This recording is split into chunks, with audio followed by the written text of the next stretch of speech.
Shalom. Saudara, tahun ini kita bicara bagaimana kita harus jadi kuat dalam Tuhan. Saudara melihat sendiri keadaan dunia sekarang ini makin memburuk. Ya, saudara tahu sampai orang-orang di Eropa pun sekarang ini susah makan. Dan sudah lihat di Amerika banyak orang menjadi gembel, tunawisma, tidak mempunyai tempat tinggal. Kenapa? Karena ekonomi. Kita bersyukur, ya, Indonesia ini masih diberi anugerah oleh Tuhan. Saudara kalau masih bisa beribadah seperti biasa, ini luar biasa. Ini kemurahan Tuhan. Jadi kita ini mesti belajar untuk tenang, ya. Kenapa? Karena tahun-tahun yang akan datang menurut Alkitab bukannya makin mudah, makin sulit. Tapi jangan takut. Kalau saudara mempunyai Tuhan, saudara akan benar-benar punya sandaran yang kuat, yang kokoh. Karena itu hari ini firman Tuhan bicara tentang ketenangan, itu ketahananmu. Jadi bagaimana supaya kita ini bisa bertahan? Tenang. Ya, jangan sampai kita ini enggak tenang. Nah, ada seorang raja, dia itu ingin supaya hatinya tenang. Dia berkata pada para pelukis, coba lukiskan gambar di mana rasanya bisa tenang. Maka banyak pelukis-pelukisku gambar gunung dengan air terjun, waduh bagus, ada perahu tenang. Yang lain, saudaraku, ada gambar anak-anak bermain tenang, ya, dan macam-macam gambar. Tapi ada seorang pelukisku menggambar, yaitu ada batu karang, lalu ada laut, dan ada ombak yang begitu besar. Tapi di atas batu karang itu ada seekor burung. Burung itu bertengger di batu karang itu, di mana banyak ombak, tapi burung itu tenang saja. Nah, raja itu berkata, ini gambar yang paling baik. Jadi tenang itu bukan berarti di sekitar kita ini tidak ada masalah. Tenang itu dalam hati saudara. Ya, bukan kalau semuanya tenang, saudara tenang. Kalau yang lain kacau, saudara ikut kacau. Nah, Tuhan ingin supaya saudara mempunyai hati yang bisa tenang. Walaupun sekitar itu tidak tenang. Ya. Nah, bagaimana itu? Nah, tujuan khotbah ini adalah punyailah pikiran yang waras. Wah, kalau sudah dengar waras itu pikirnya waras itu gila apa? Saya sudah buka kamus bahasa Indonesiaku. Ternyata bahasa Jawa ini juga dipakai sekarang banyak ya di dalam bahasa Indonesia. Jadi resmi. Waras itu artinya sehat. Ya. Makanya kalau dulu orang-orang Jawa kalau ketemu lalu mesti tanya, waras sampean? Ya, bukan berarti kamu apa tidak gila, bukan. Warasa, artinya sehatkah? Ya, jadi kita ini mesti mempunyai pikiran. Mungkin tubuh kita sehat, tapi pikiran kita tidak waras. Dan ini sekarang melanda dunia. Setelah pandemi ini banyak orang di luar negeri banyak yang bunuh diri. Sudah melihat sendiri ya. gambar-gambar, video-video, sampai terjun dari loteng. Kenapa? Mereka tidak boleh keluar, mereka stres, lalu lompat dari apartemen yang tinggi. Ya, kenapa? Pikirannya nggak waras. Sekarang, bagaimana supaya kita mempunyai pikiran yang waras, sehat, rohani, yaitu kalau kita punya pikiran iman. Ya, jadi saudara, pikiranmu ini mesti ditambah dengan iman. Itu namanya pikiran iman. Nah, saudara mesti punya pikiran iman atas janji-janji Tuhan. Memang kekuatan saudara menghadapi tekanan itu tergantung dari ketenangan pikiranmu. Saya yakin semua orang pasti akan mengalami masalah. Entah sakit, entah problem keuangan, entah rumah tangga, anak kena narkoba, dan sebagainya. Saudaraku, jadi kita ini perlu tenang pikiran kita. Sebab kita ini menghadapi akhir zaman. 2 Timotius 3 mengatakan perhatikanlah. Ya, perhatikanlah pada akhir zaman. Nah, itu satu nubuatku. Orang itu akan mementingkan diri sendiri. Orang-orang itu menjadi ganas. Dan ini nyata. Kenapa? Surat Efesus 5 ayat 16 mengatakan, karena hari-hari ini adalah jahat. Kemarin terjadi musibah besar di Korea. Yang lalu, bulan lalu musibah di Stadion Malang.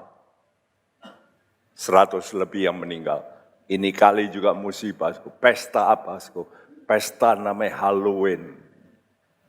Saudara lihat kadang-kadang juga di toko-toko dipasang gambar tentang itu apa itu?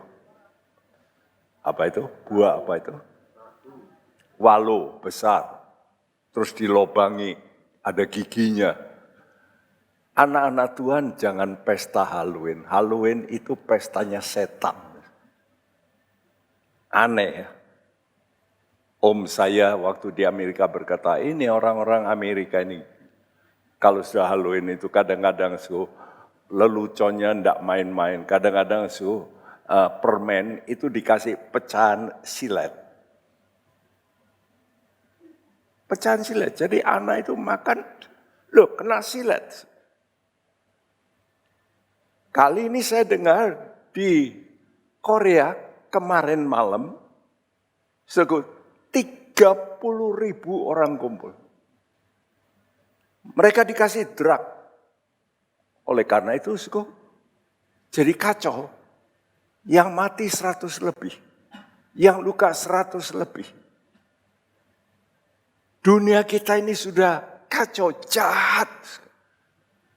Ya, karena itu peringatan firman dalam 1 Petrus 4 ayat yang ke-7, bahasa Indonesia berkata,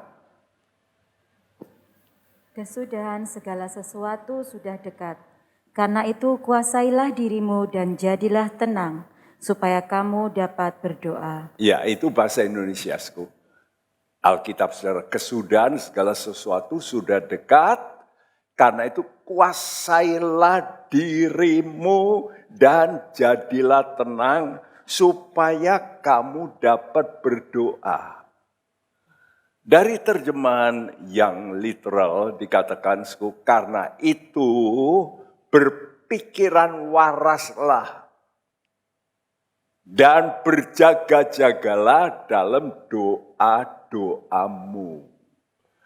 Jadi supaya pikiran kita waras, kita ini mesti berjaga. Dengan apa? Dengan berdoa. Karena itu saudara yang ingin supaya kuat rohmu. Lihat gambar ini ya. Manusia itu punya yang hijau itu, yang di dalam itu. namanya roh, spirit, roh. Ya, manusia itu punya jiwa, ada pikiran di situ, ada perasaan, ada kehendak. Ya, nah pikiran yang waras ini adalah pikiran yang punya dasar. Yang punya dasar, artinya fondamen. Satu gedung mesti ada dasarnya, fondasinya. Pikiranmu ini mesti punya fondasi. Kalau enggak, kalau kena gempa, goyang nanti. Jadi saudara mesti punya fondasi yang kokoh. Apa sih? Fondasimu itu adalah perkataan Tuhan. Janji Tuhan yang tidak mungkin goyah oleh situasi apapun. Firman Tuhan tetap kekal selama-lamanya. Karena itu kita mesti pegang firman Tuhan. Ya, dan Tuhan memberikan kita firman Tuhan, namun Tuhan juga memberikan kita Roh Kudus. Supaya roh kita ini punya roh iman. Oleh karena itu, mari saudara yang bawa Alkitab, saudara buka 1 Petrus 4 ayat 1 sampai 11. Ya. Oh ya, saya ingin memperkenalkan, mungkin ada di antara saudara yang ingin mempunyai satu kitab perjanjian baru, kitab suci yang diterjemahkan dari King James, khusus ini. Ya, kitab ini tidak dijual umum, tapi dijual oleh gereja di Surabaya, teman saya. Dia memakai tenaga-tenaga untuk menerjemahkan khusus dari terjemahan King James. Karena kitab King James itu kitab yang terbaik untuk para pendeta. Saya kira kalau saudara berminat, belilah di toko buku kita di Gajah Mada. Ya, ada itu. Nah, saudara, jadi kita melihat di sini, apa yang harus kita lakukan. Yang pertama, bagaimana supaya pikiranmu bisa tenang. Pikiranmu tenang kalau pertama pikiranmu itu harmonis. Harmonis itu artinya tidak sama, tapi selaras.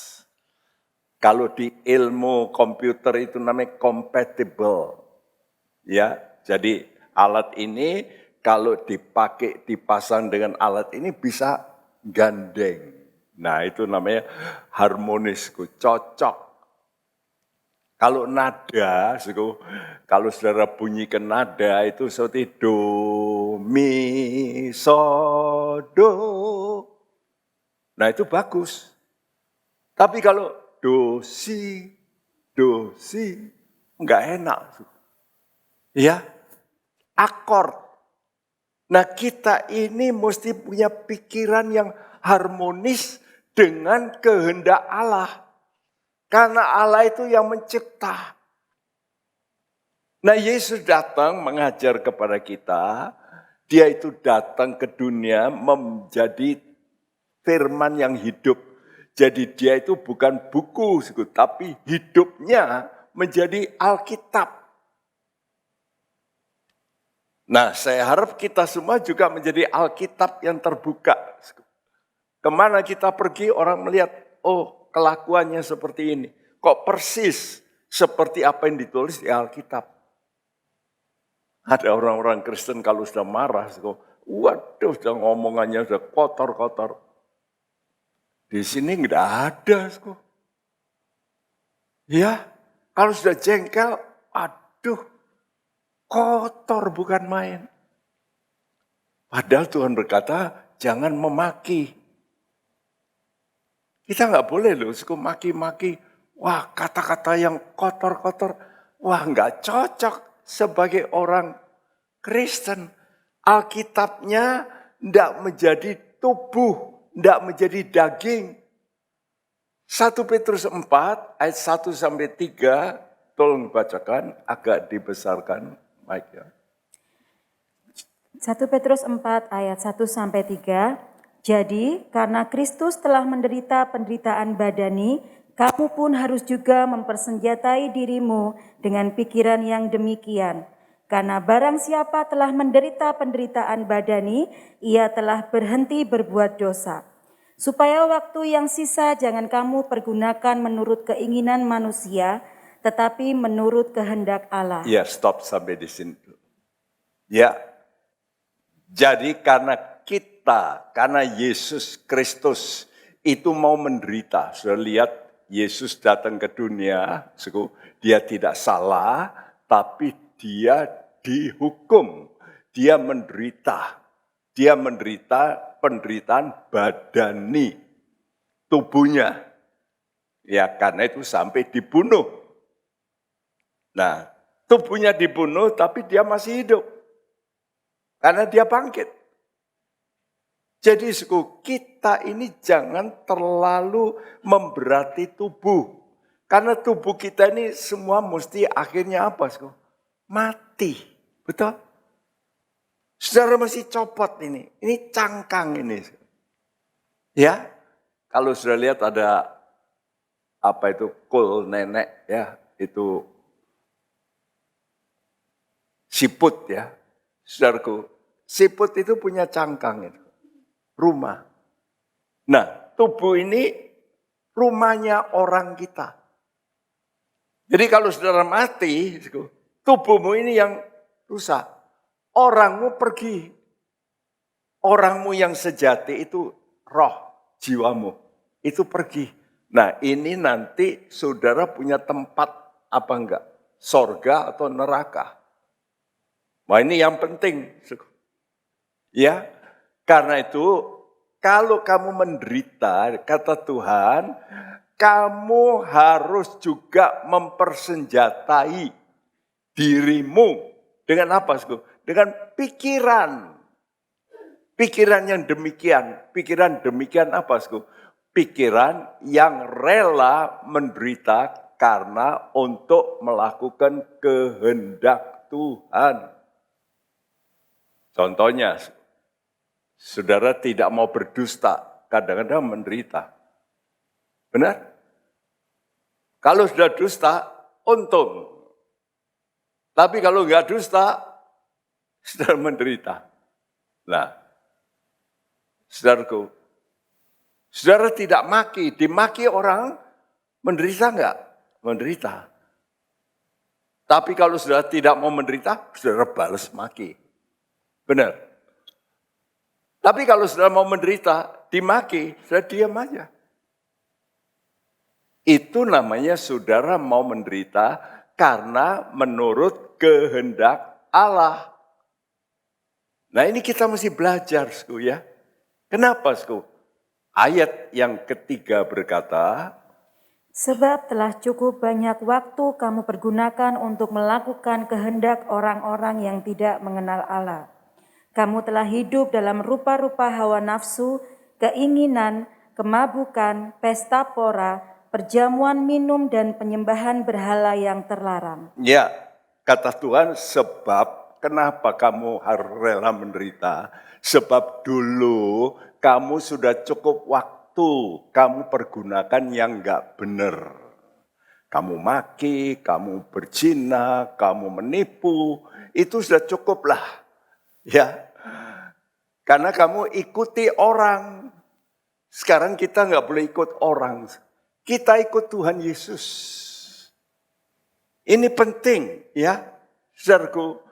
Jangan kita mengikuti orang-orang yang tidak mengenal Allah. Ya seperti yang terjadi kemarin malam, pesta Halloween sampai mati 100 orang lebih. Bayangin, kenapa? Karena mereka berpesta pora. Kemabukan, biasa itu. Orang-orang di luar negeri, wow, mesti minum. Ya, mabuk-mabuk, pesta pora, lalu penyembahan berhala. Sekarang Tuhan berkata, sebab telah cukup banyak waktu kamu pergunakan yang salah. Sekarang saya tanya pada saudara, waktu saudara untuk apa? Ini yang harus kita pikirkan. Waktu saudara untuk apa? Ya, ya untuk kerja. Tapi apakah saudara waktumu juga untuk mempersenjatai? Tadi diminta supaya kamu mempersenjatai. Jadi kita melihat kata mempersenjatai itu mempunyai arti dalam bahasa Inggris dikatakan to furnish. Furnish itu artinya memperlengkapi. Jadi pikiran kita ini mesti diperlengkapi dengan perkakas-perkakas. Prepare, artinya menyediakan. Dan mempunyai arti yang sangat indah, referring to food or drink. Jadi menunjuk kita ini mesti diperlengkapi dengan makanan dan minuman. Pikiran kita ini perlu makan. Ya, pikiran saudara perlu kesegaran. Karena itu banyak orang pergi ke tempat-tempat hiburan. Kenapa? Karena pikirannya ruwet. Betul nggak? Nah, perlu hiburan. Hiburan itu minuman. Ya, sehingga orang itu mencari makanan dan minuman untuk pikirannya. Karena itu kadang-kadang membaca buku. Itu masuk menjadi makanan. Nah, kita harus memperlengkapi pikiran kita dengan makanan. Makanan kita apa? Firman Tuhan. Karena itu coba, adakan waktu. Saya tiap hari tidak akan luput dari Alkitab. Karena ini supaya makanan bagi pikiranku. Pikiranku ini merana, ya. Kalau enggak kenyang, kalau enggak puas. Makanya banyak orang pikirannya enggak puas. Nah, supaya puas, dikasih makan. Dikasih makanan kenapa? Firman Tuhan. Dikasih minum dengan apa? Dengan Roh Kudus. Makanya saudara perlu berdoa. Ya, saudara. Jadi dengan merenungkan firman Tuhan dan berdoa dalam Roh Kudus, ini pentingnya, saudara yang belum memperoleh karunia yang namanya berbahasa roh, coba minta pada Tuhan. Sangat penting. Ya, sudah berdoa, minta supaya pikiranmu ini terisi dengan kebenaran ini. Kebenaran apa? Ini. Dari sejak dulu saya memberitahu kepada jemaat. Sampai sekarang ada seorang dari jemaat kita sekolah minggu. Sekarang sudah jadi doktor. Ya, Ibu Yuliati, pengajar yang sekarang melalang buana juga ke Jakarta. Ya, dia punya sekolah yang baik, di atas juga ada, di Puri juga ada. Dia dulu anggota sekolah minggu kita, anggota KUR kita. Dia lalu juga menikah dengan seorang pendeta. Dia ketemu saya, dia berkata, Pak Bekti, saya ingat pesan Bapak dalam firman Tuhan. Lebih baik menderita karena kebenaran daripada berbuat dosa. Yuk kita baca bersama yang putih ini, 2, 3. Lebih baik menderita karena kebenaran daripada berbuat dosa. Mau enggak saudara begitu? Lebih baik aku menderita daripada aku salah. Kenapa, Karena menderita itu sebentar. Tapi kalau sudah berbuat dosa, resikonya itu kekal. Neraka kekal. Nah, ini yang pertama, pikiran saudara mesti selaras lebih dulu sama kehendak Allah. Lebih baik aku milih menderita daripada aku salah. Lebih baik dimaki diem daripada aku balas maki. Sebab kalau aku balas maki, biasanya orang kalau dimaki, balasnya gimana? Kurang atau lebih? Pasti lebih, betul nggak? Kalau dipukul orang gigi rontok satu, saudara ingin pukul supaya rontok berapa? Rontok 2 kalau bisa. Kalau bisa rontok 5. Itu sudah di dunia begitu. Balas, membalas, balas, membalas. Tuhan tidak mengajar begitu. Tuhan mengajar, kalau kamu menderita, itu ingat, itu cuma sementara. Itu cuma cangkang ini. Batinmu kalau dengan aku, engkau pasti tenang. Engkau pasti kuat. Ini yang pertama, pikiranmu mesti selaras. Kedua, pikiranmu itu mesti merdeka dari salah. Jadi jangan sampai saudara itu dihantui dengan rasa salah. Saudara itu punya hati nurani, ngerti? Saudara nggak bisa bohongi orang, bohongi Tuhan, nggak bisa. Saudara punya hati nurani. Hati nuranimu itu akan menuduh engkau. Kemana engkau pergi? Kalau engkau tidak beres, hati nuranimu itu yang akan menghakimi engkau. Karena itu 1 Petrus 4 ayat 4-6 berbunyi, sebab itu mereka heran bahwa kamu tidak turut mencemplungkan diri bersama-sama mereka di dalam kubangan ketidaksenonohan yang sama, dan mereka memfitnah kamu. Tetapi mereka harus memberi pertanggungan jawab kepada Dia yang telah siap sedia menghakimi orang yang hidup dan yang mati. Itulah sebabnya maka Injil telah diberitakan juga kepada orang-orang mati, supaya mereka sama seperti manusia dihakimi secara badani, tetapi oleh Roh dapat hidup menurut kehendak Allah. Ya, ayat 5 berkata, tetapi mereka harus memberi pertanggungan jawab. Ingat ya, hidup ini setelah mati, saudara nanti akan dibangkitkan semua oleh Tuhan. Dan Tuhan kata, dulu kamu begini nih. Dia akan minta apa? Pertanggungan jawab. Ingat-ingat ini. Orang dunia berkata, wis lah, paling-paling mati. Pikirnya mati itu habis perkara. Bukan, mati itu permulaan perkara. Ini kita mesti ngerti. Karena ini yang ngomong, ini pencipta orang, pencipta manusia. Jadi jangan sudah pikir kalau sudah mungkin utang dikejar, paling bunuh dirilah beres. Beres di bumi, tapi tidak beres dengan Tuhan.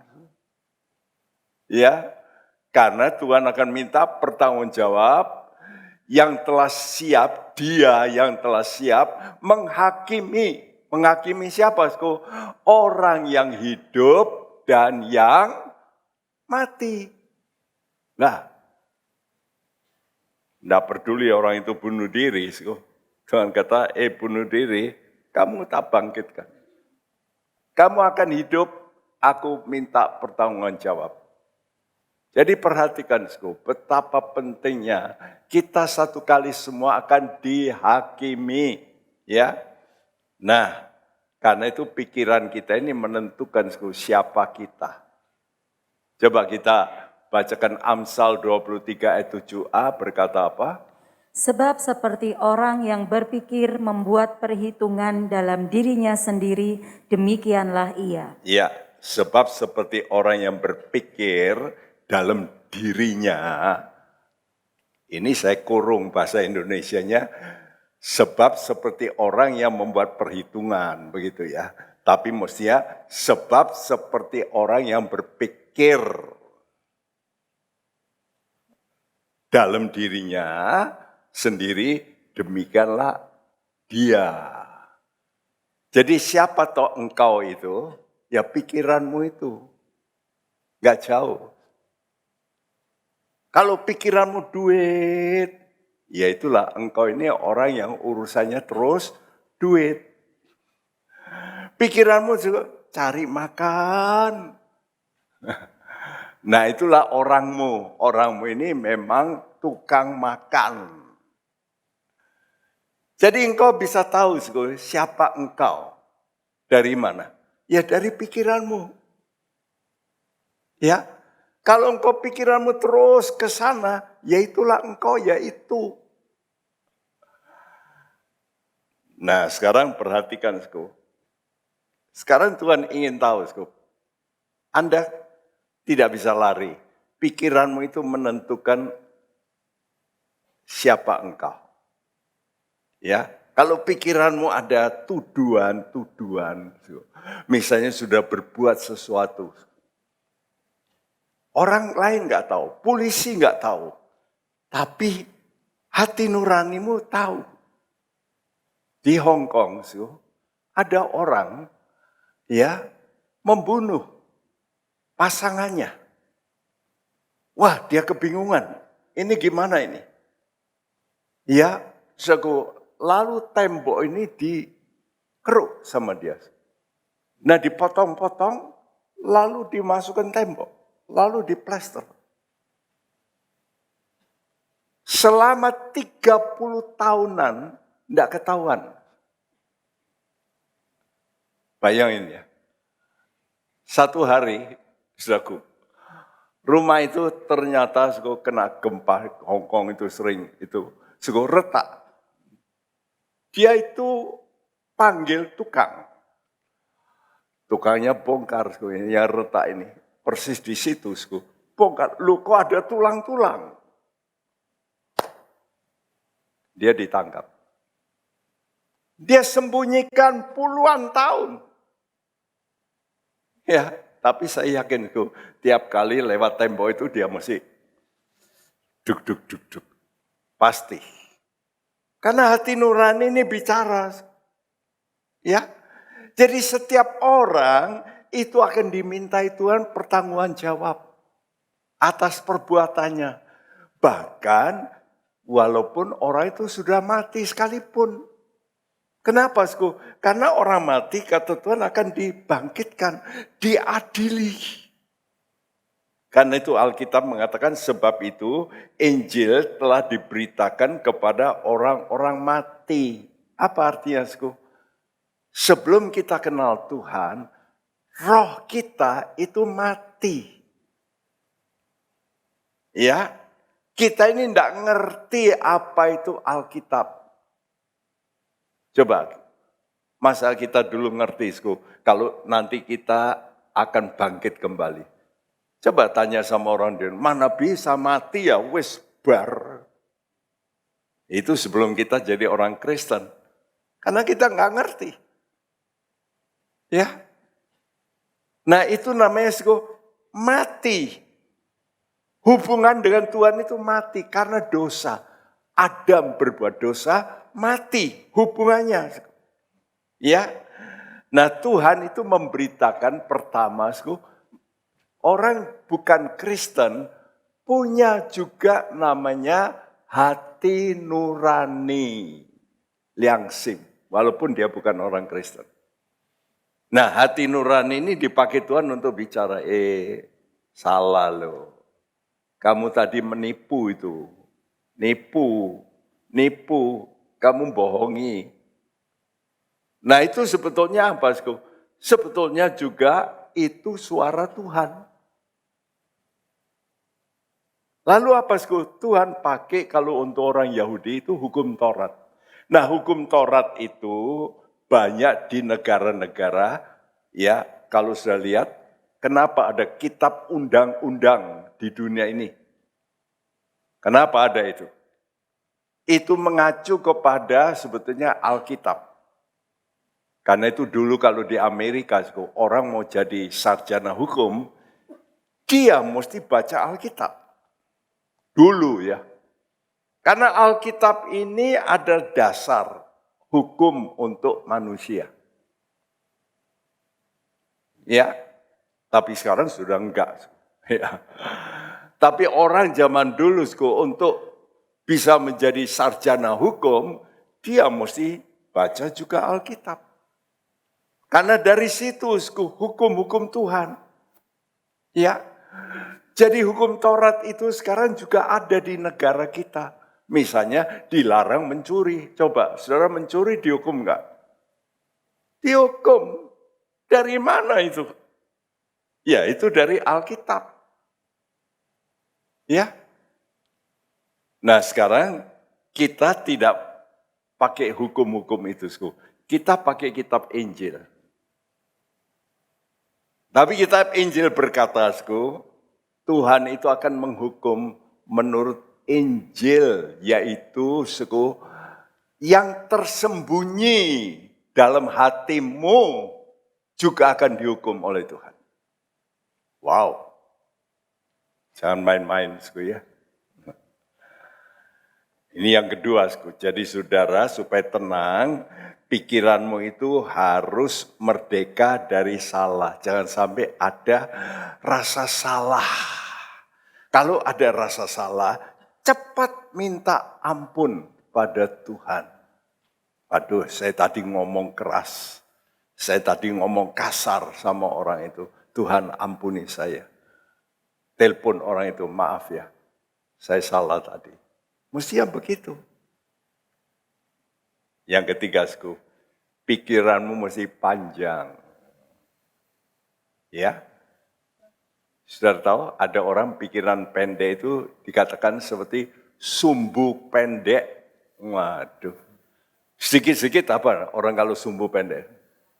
Marah. Dengar gitu langsung ngamuk sih. Itu sumbunya pendek. Jadi pikiranmu ini mesti panjang. Coba kita bacakan 1 Petrus 4 ayat 7. Kesudahan segala sesuatu sudah dekat. Karena itu kuasailah dirimu dan jadilah tenang supaya kamu dapat berdoa. Kenapa saya beri gambar jam ini? Tapi jamnya sudah lihat gimana? Wah, cepatnya bukan main. Srot gitu ya. Saudaraku, saudara dengan Tuhan ini beda. Kalau Tuhan ngomong di hadapan Allah, 1 hari itu sama dengan 1000 tahun. Loh. Jadi kalau Tuhan ngomong, hari Tuhan itu 1000 tahun. Kenapa? Karena Tuhan itu pikirannya dawa, panjang. Kita nggak bisa begitu. Tuhan berkata, kesudahan segala sesuatu sudah dekat. Banyak orang-orang berkata, mana Tuhan datang? Mana ada kiamat? Nggak ada. Ya karena pikiran manusia itu 1000 tahun itu panjang. Kalau Tuhan 1000 tahun itu enggak. Cuma 1 hari. Karena Tuhan itu bekerja dengan namanya yang tidak terbatas. Makanya nanti kalau setelah kita mati, kita akan hidup selama-lamanya.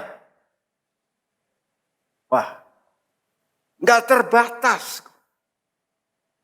Nah, kalau kita sudah punya pikiran yang tidak terbatas, maka saudara kalau menemui kesulitan, saudara kata, itu cuma sebentar aja.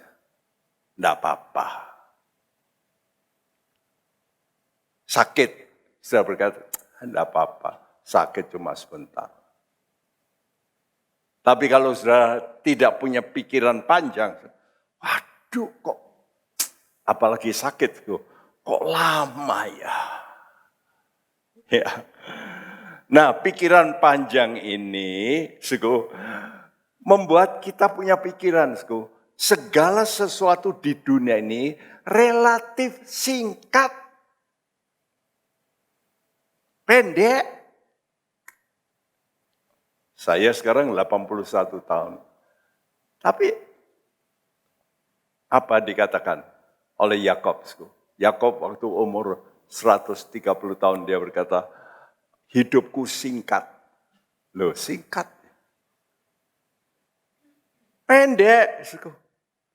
Ya, karena itu kalau sudah punya kesusahan, sakit, problema, dihina orang, saudara katakan apa? Singkat. Itu cuma sebentar. Nanti diganti dengan Tuhan yang kekal. Kalau sudah punya pikiran itu, mana pikiran Tuhan itu beda dengan saudara. Kalau sudah punya pikiran panjang, saudara itu bisa panjang sabar. Kenapa Tuhan itu panjang sabar? Dalam 2 Petrus 3 ayat 8 dan 9 dikatakan, di hadapan Tuhan, 1 hari sama dengan 1000 tahun. Allah ini pencipta, melihat dunia sekarang ini, Tuhan jengkel. Kenapa? Karena mengobrak-abrik hukum Tuhan. Tuhan bikin Adam dan Hawa, laki dan perempuan, betul nggak?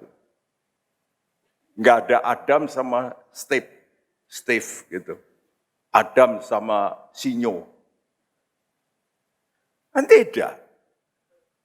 Nah sekarang orang bikin lain. Anda mau kawin sama laki sama perempuan? Enggak. Saya mau kawin sama cowok dengan cowok. Ini manusia sekarang. Dan ini makin banyak sekarang. Hati Tuhan sebagai penciptasku. Aduh. Aku bikin aturan begini kok diubah. Tapi Tuhan panjang sabar. Tuhan belum menghukum.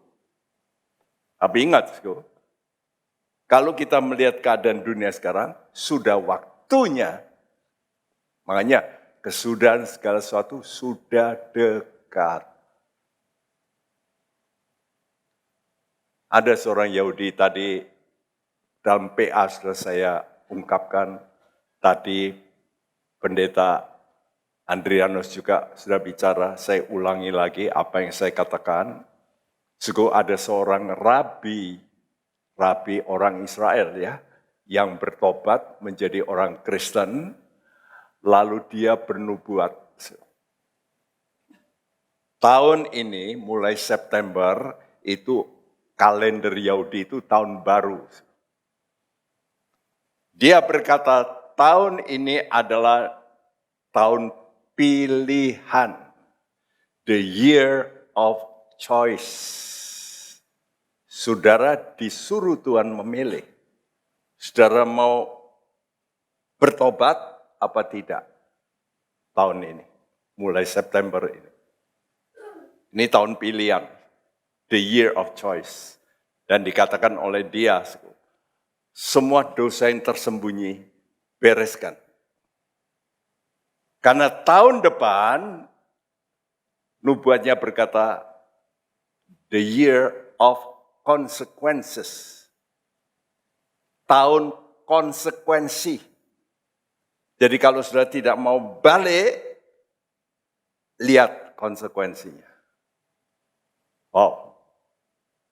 Jadi kita ini mesti sadar, wow, kita mesti gunakan waktu kita dengan baik. Yang keempat, saudara punyailah pikiran mengutamakan yang terpenting. Kenapa saudara bisa tenang? Ini enggak penting, enggak tak rewes. Orang Jawa berkata, saya abaikan aja lah. Saya dimaki orang, saya dihina, enggak penting lah. Saya enggak mau konsentrasi kepada hal yang enggak penting. Nah ini mesti ada pada kita. Kenapa kita bisa tenang? Karena kita enggak mau urusan dengan yang enggak penting. Kita fokus kepada yang penting. Apa yang penting? Coba dibaca 1 Petrus 4 ayat 8-10.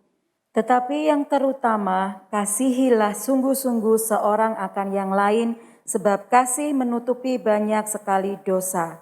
Berilah tumpangan seorang akan yang lain dengan tidak bersungut-sungut. Layanilah seorang akan yang lain sesuai dengan karunia yang telah diperoleh tiap-tiap orang, sebagai pengurus yang baik dari kasih karunia Allah. Ya, yang terutama. Apa yang terutama? Kasih. Jadi sekarang sudah mesti fokus. Pokoknya saya mesti mementingkan kasih. Karena itu hati-hati. Kalau saudara masih ada rasa gak seneng sama orang, benci. Tahun depan, the year of consequences. Ada konsekuensi. Saudara mesti, poin saya nggak urusan itu. Saya mau memilih untuk mencintai. Kenapa? Karena mau masuk surga itu, Tuhan bukan nilai engkau jadi orang Kristen berapa lama. Enggak. Wah, engkau sudah bawa berapa jiwa. Enggak juga, sebab banyak orang saya tahu bawa banyak jiwa, tapi hidupnya enggak benar. Aneh, tapi itu fakta. Ya, bahkan orang yang dibawa benar, yang bawa enggak benar. Ya. Jadi kita mesti sungguh-sungguh mengasihi. Dengan apa? Memberi tumpangan. Kata memberi tumpangan itu dalam bahasa lain, hospitality. Jadi saudara itu punya rasa persaudaraan di mana saudara itu bisa menerima dalam hidupmu dengan tidak bersungut-sungut. Ingat ya, ada dosa yang sudah tidak anggap ngomel. Jadi jangan sudah pikir ngomel itu enggak dosa. Makanya jangan ngomel-ngomel terus ya. Sedikit-sedikit ngomel, makanan kurang enak ngomel, ini ngomel. Ya. Lalu Tuhan kata apa? Layanilah. Nah, kita mesti praktekkan dalam hidup ini. Sehingga dikatakan sesuai dengan karunia. Engkau layani sesuai dengan karuniamu. Tiap orang punya karunia beda. Saya diberi karunia Tuhan untuk menyampaikan firman Tuhan. Nah, ini saya lakukan terus, harus saya kejar. Ada orang diberi karunia untuk dia dapat uang banyak. Kan tidak semua orang bisa kaya, betul? Itu namanya dia dapat karunia. Nah, dia pakai enggak karunia itu? Untuk menolong orang lain. Apa untuk dirinya sendiri? Ada orang yang dikasih karunia masak. Kalau masak enak. Dia mesti pakai untuk juga melayani. Jadi apa saja karuniamu itu anugerah Allah. Pakailah itu untuk melayani. Karena itu saya gambarkan di sini, serve, layanilah. Dan yang terakhir yang merupakan satu kesimpulan, yaitu pikiran mempermuliakan Allah. Saudara bisa tenang kalau saudara punya pikiran mempermuliakan Allah. Kenapa? Karena Allah itu senang.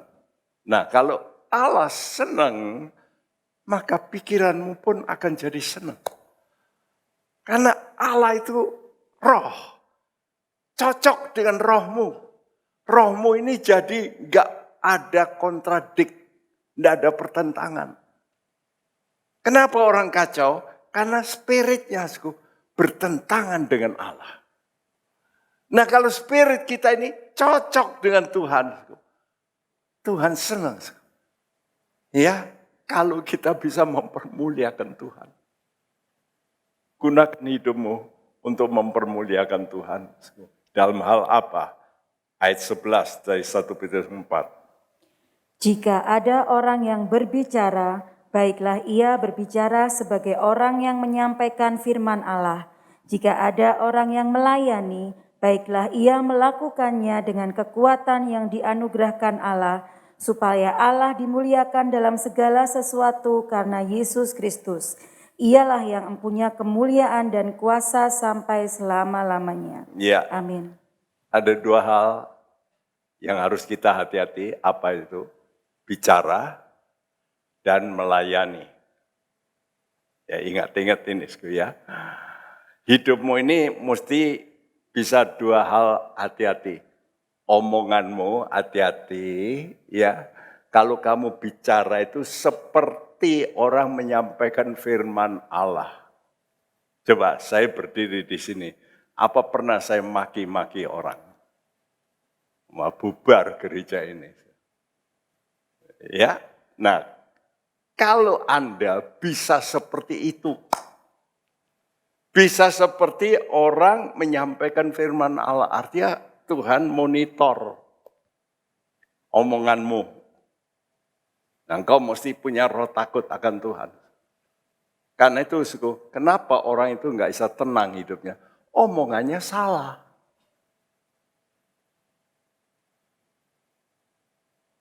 Orang tidak tenang karena berbuat salah. Tapi salah satu perbuatan salah itu omongan kita.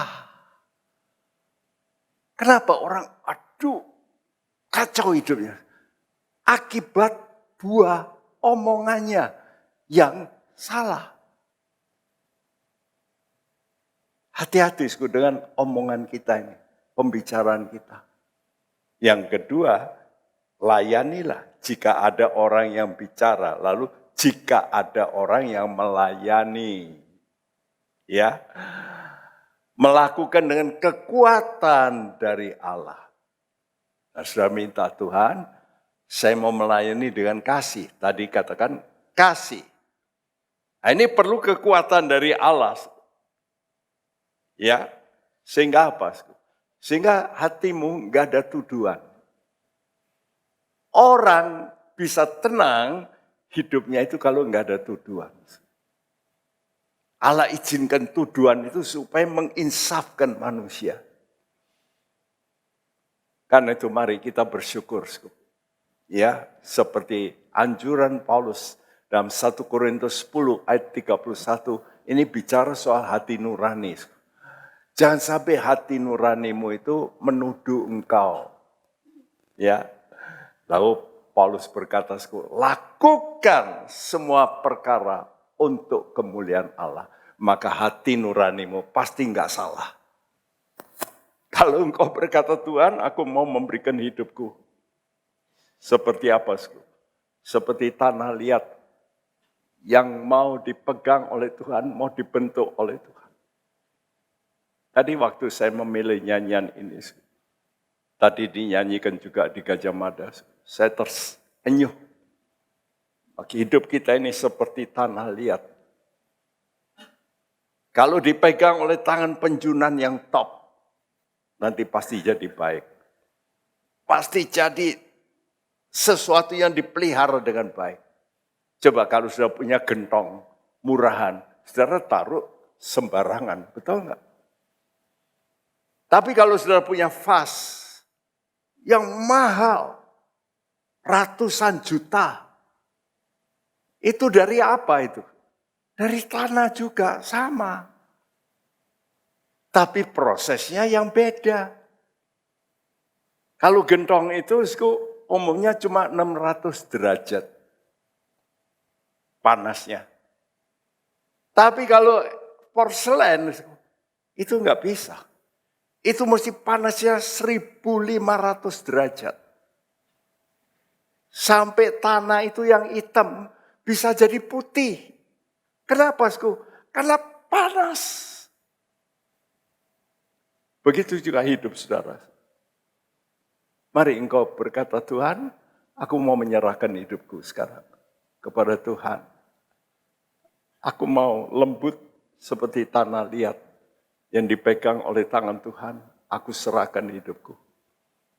Dan itu kekuatan jiwaku, Tuhan. Mari kita nyanyikan pujian ini.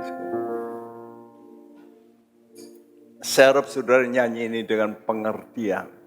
Ya, kalau sudah dengan pengertian beda. Sudah akan mengalami sesuatu yang menyentuh hatimu.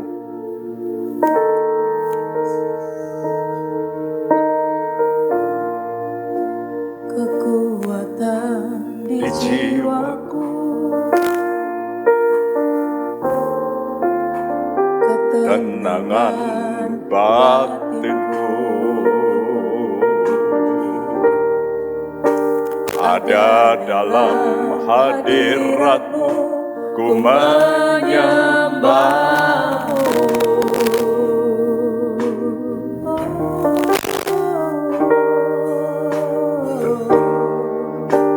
Tersungkur di kaki-Mu, rasakan hadirat-Mu. Takkan ku melepaskan-Mu, Kau cahaya bagiku, mengiringku seumur hidupku, masuk dalam rencana-Mu Bapa. Pikiranku, kehendak-Ku, ku serahkan padamu. Harapanku hanya di dalam-Mu, ku kan teguh bersama-Mu Tuhan. Jadikan ku bejana-Mu untuk memuliakan-Mu. Kita berdiri, mengiringku seumur hidupku, masuk dalam rencana-Mu Bapa. Pikiranku, kehendak-Ku, ku serahkan padamu. Harapanku hanya di dalam-Mu, ku kan teguh bersama-Mu Tuhan. Jadikan ku bejana-Mu untuk memuliakan-Mu. Jadikan ku bejana-Mu. Siapa di antara saudara yang mau berkata, Tuhan, aku mau menyerahkan diriku supaya menjadi bejana buatan tangan-Mu. Lembutkan hatiku lebih dulu, sebab hatiku inilah yang jadi masalah. Aku ingin supaya aku punya harapan memuliakan Engkau. Aku mau mengiring Engkau seumur hidupku. Ya, masuk rencana-Mu dan dimulai dari pikiranku, kehendakku, aku mau serahkan padamu. Malam ini, saudara mau berjanji pada Tuhan, Tuhan, pikiranku, kehendakku, aku mau serahkan padamu. Mengiring-Mu seumur hidupku, masuk dalam rencana-Mu Bapa. Pikiranku, kehendakku, ku serahkan padamu. Harapanku ada di dalam-Mu, ku kan teguh bersama-Mu Tuhan. Jadikan ku bejana-Mu untuk memuliakan-Mu. Mengiring-Mu seumur hidupku, masuk dalam rencanamu Bapa, pikiranku, kehendakku, ku serahkan padamu. Harapanku hanya di dalam-Mu, ku kan teguh bersama-Mu Tuhan. Jadikanku bejana-Mu untuk memuliakan-Mu.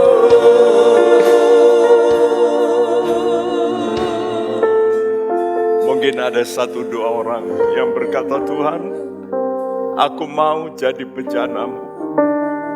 Hari ini saya undang saudara maju ke depan. Saya akan doakan saudara, Tuhan, aku mau Tuhan diubah. Aku mau belajar, memberikan hidupku, pikiranku, supaya berubah. Kami tahu diri kami hanya sebagai tanah. Kami akan kembali ke tanah. Tapi spirit kami, roh kami adalah dari Tuhan. Dan kami akan kembali kepada Tuhan. Kami berikan hidup kami ke dalam tangan-Mu. Tuhan berkati anak-anak-Mu. Tuhan berikan Tuhan satu pengubahan dalam hidup kami semuanya.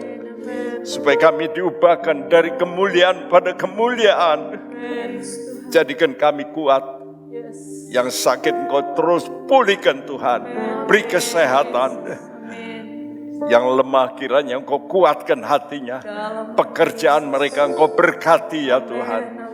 Juga untuk bangsa dan negara kami Engkau berkati Tuhan. Terima kasih.